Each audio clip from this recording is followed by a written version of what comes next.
close more to? than anybody, yeah. School best friend or like a best friend? Best friend. You tell all your secrets to. Yeah, somebody you tell all your secrets Okay.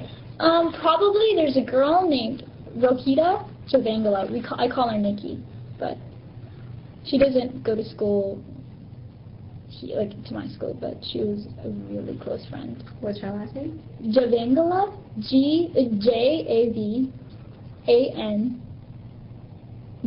Javangula. Another one, I guess. Let me try to think. If I have something really fun that goes on, who do I call? Did you tell this Javita? Yeah, she knew. She knew. The problems you were having at home? Oh, yeah, she knew. Okay. Yeah. How about adult-wise? Did you speak to any adults? I did. Actually, there's a school teacher that knew everything, and she offered her home to me. Who was that? Debbie Cromp. Is that your high school? One of your high school teachers? No, she's a high school teacher. Debbie Cromp. Cromp, C-R-O-M-P.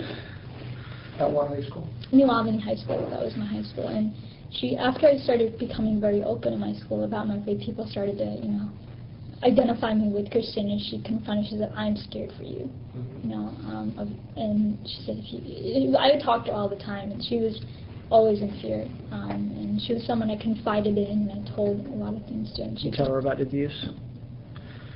I think so. I remember. I know. I don't know if I did, because this is more in high school, where some of the abuse kind of stopped because I got older. It would be very infrequent, but it would still happen, Any other adults you've confided in? Yeah. Well, actually, Kenny Sipes is another guy. He's one of the people, pastor of a church that I went to, give my testimony to. What's his name? Kenny Sipes.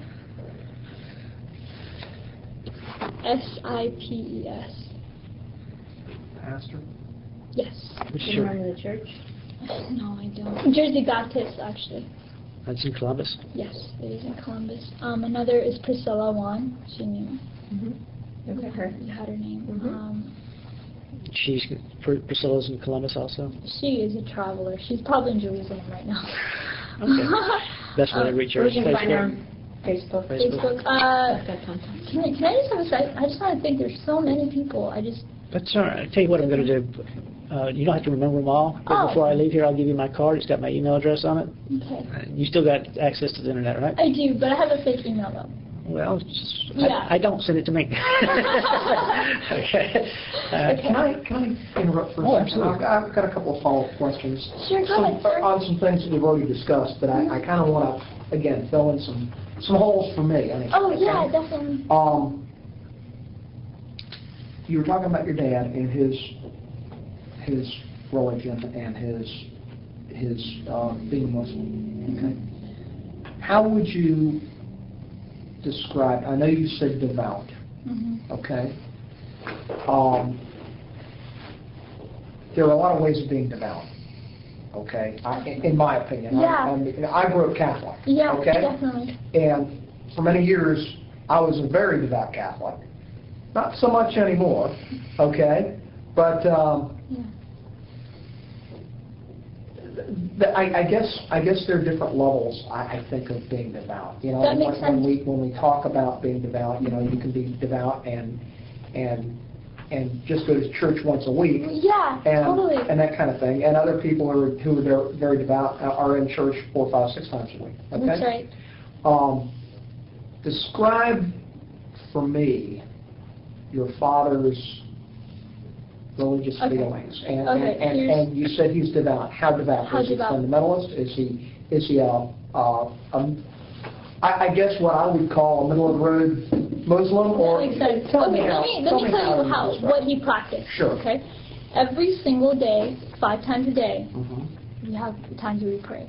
Right. My dad did not miss one. Okay. Okay. If he was in a conference, he would literally go out. If he were in a park having a meeting, he'd get newspaper and lay it on the floor and start praying. Okay. I mean, he had the Quran memorized. Okay. So when he prayed, he didn't even need to look at the Quran. He repeated it.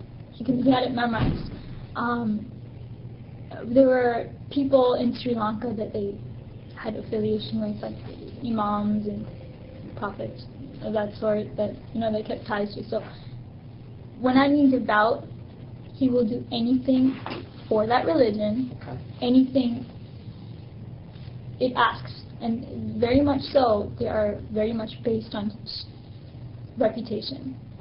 So what I have done is a huge dishonor and shame for the family. Sri Lanka. I was back in Sri Lanka. Another example, when my eye happened and that accident happened, my mom, after we came to America, made me lie to all the doctors that I had fallen on a couch or a plane. That was the story, and then that happened.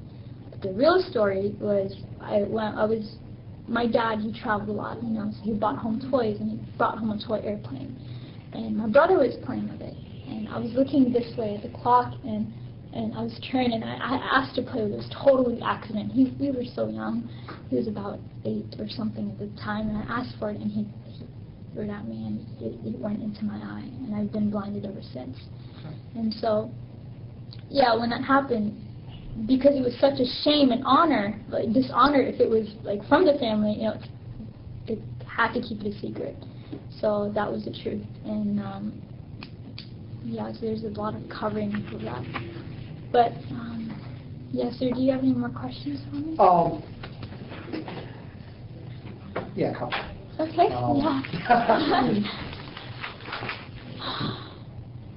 And well, go ahead. Oh, yeah, I really would like you to, I don't know if I said this before, my brain's like mush, but if you could research the Noor Islamic Mosque, just research. We will. Okay. We will. Compare your father and his devout Muslim faith to other men in your family, other relatives. He was looked up to. I guess I need to go back. Do you have any other relatives in this country?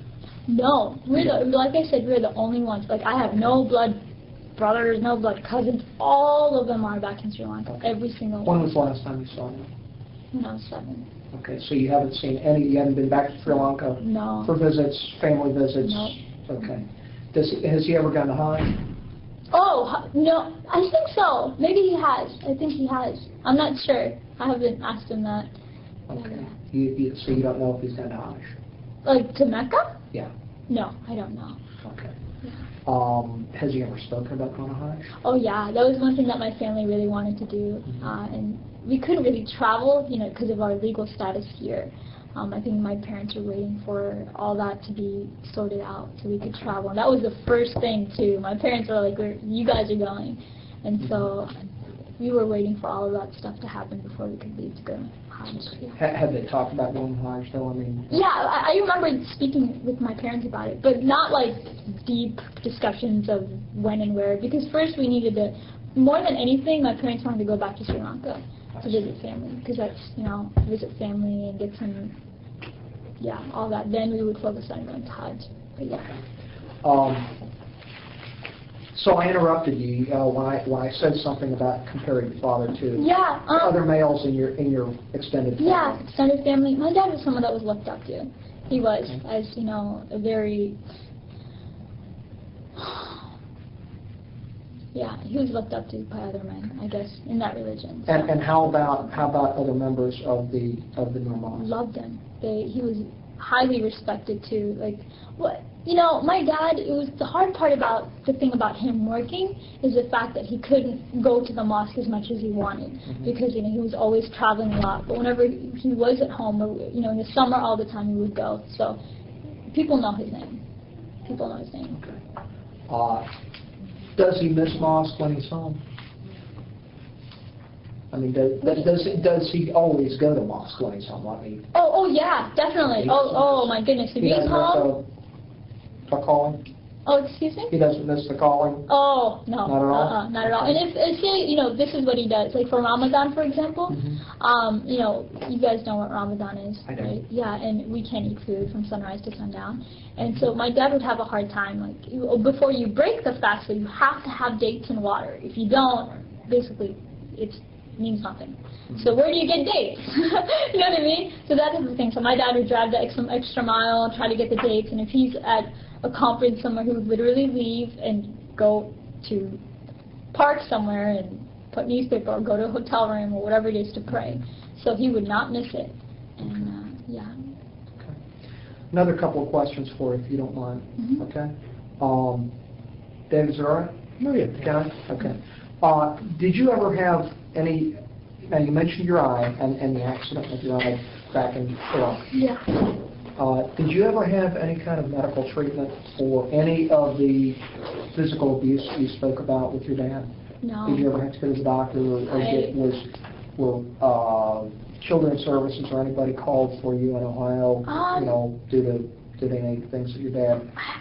No, I mean, it was really, no one knew. No one knew, really. I mean, except my friends that happened. But I guess after that call came from the counselor, my parents started getting really okay. And what was that all about? Tell me about that.